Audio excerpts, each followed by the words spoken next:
Christine Frizzau in Washington, where the White House is celebrating what it calls the most secure border in our nation's history.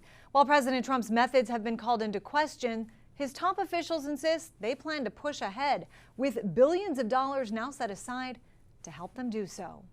On the immigration crackdown in America, the Trump administration touting the policies at the border itself, with few people allowed to remain in the country, as well as tactics to arrest those already here. U.S. Immigration and Customs Enforcement reporting 200,000 people have been deported since President Trump returned to the White House. A part of the success of the most secure border in this nation's history, because we're showing the world there's consequences.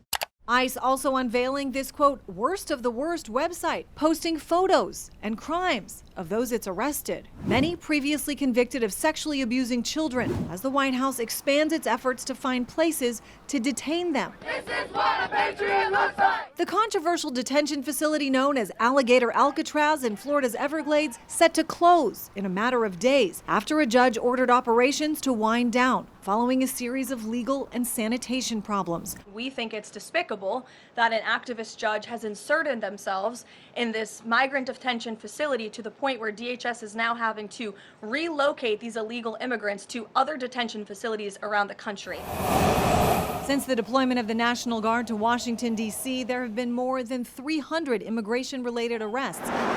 That number now up to 5,000 in Los Angeles. All these sanctuary cities that refuse to work with ICE, where we know public safety threats are being released every day into this country, especially those cities, we're going to address that. Critics warning the National Guard troops are just the beginning, with millions of dollars now approved to hire 8,500 CBP employees and 10,000 new ICE agents. Some say they're on the streets now and will be sent to voting booths next. All that funding and that big, beautiful portrayal allows more resources for this private police force that increasingly is showing a tendency not to swear an oath to the Constitution, but to the President of the United States. The White House reiterated that any cities that want the National Guard's help just need to ask for it.